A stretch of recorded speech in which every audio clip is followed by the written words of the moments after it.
warmer temperatures head our way and how much rain we're expecting. Thank you, Ben. Well, 3 Jasper County veterans were finally laid to rest this morning. Joplin's American Legion Post 13 held an interment ceremony at Mount Hope Cemetery in Webb City. Those veterans were Jimmy Bryant, Thomas Brunson, and Jimmy Smart. All 3 passed away anywhere from 5 to 16 years ago. Unfortunately, their cremains had been unclaimed since their deaths. It's important to us as a post to give last respect to our fallen brothers and make sure that they're interned correctly. Now when they're buried for having done their service, and that's a recognition that they'll have, for eternity.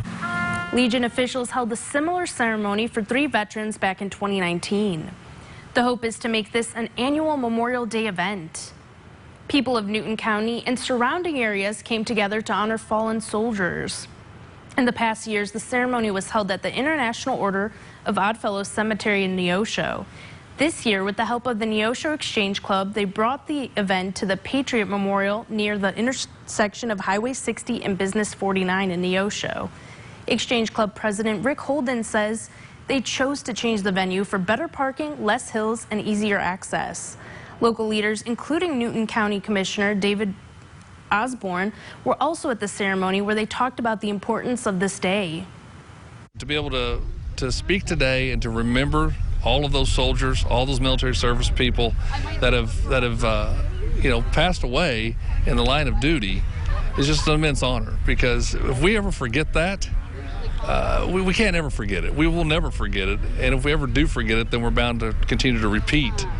Osborne adds that there's nothing happy about this day and that more people should use it as a time of remembrance instead of a holiday. Memorial Day ceremonies were also held in other parts of the country today. In Kansas City, events held at the National World War I Museum were held in person for the first time since the pandemic. Denisha Richard takes us to today's ceremony.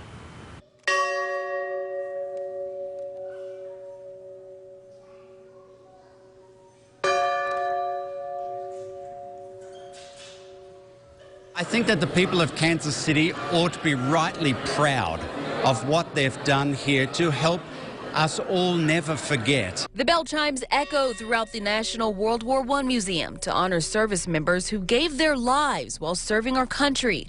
The ceremony was just one of the events held this Memorial Day, along with a flag ceremony and a walk of honor. For the first time in the museum's history, the bell tolling ceremony was held indoors.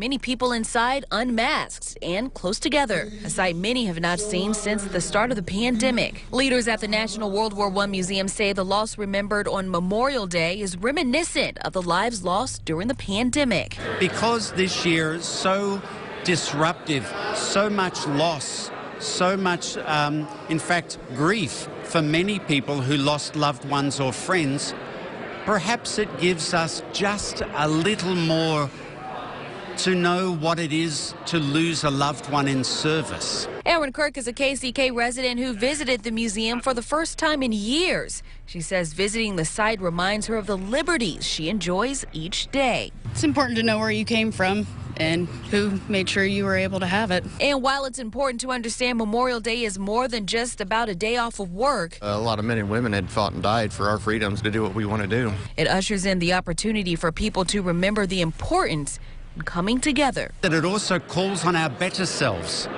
for us to together collectively work towards a more just and prosperous future.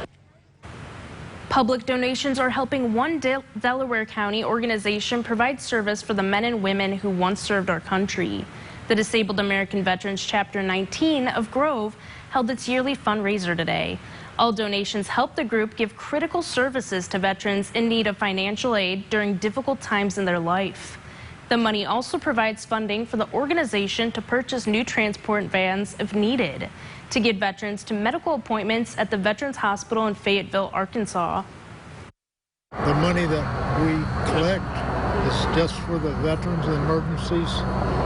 We do have some financial issues in our office where we got to pay for office supplies and simple things like that. All of us work with our own computers, our own telephones, so it's the bare minimum even in our office. If you would like more information on services with the DAV or to make a donation, we have a link at to their mailing address and phone number on our website, 4stateshomepage.com. Animal shelters often get overrun by cats desperate to find their forever homes. Coming up, how she found a way to keep cats out of shelters and a better way to help them find new families. Time now for a red, white, and blue salute. Everett Lauderdale served in the Army as a Specialist 4. He served for 14 months in South Korea in 1970. We salute you, Specialist Lauderdale, and thank you for our freedom. If you'd like to nominate a veteran, military personnel, or public servant like a sheriff, go to Red, White, and Blue Salute on our website, 4stateshomepage.com. You're watching KODE Action 12 News at 10.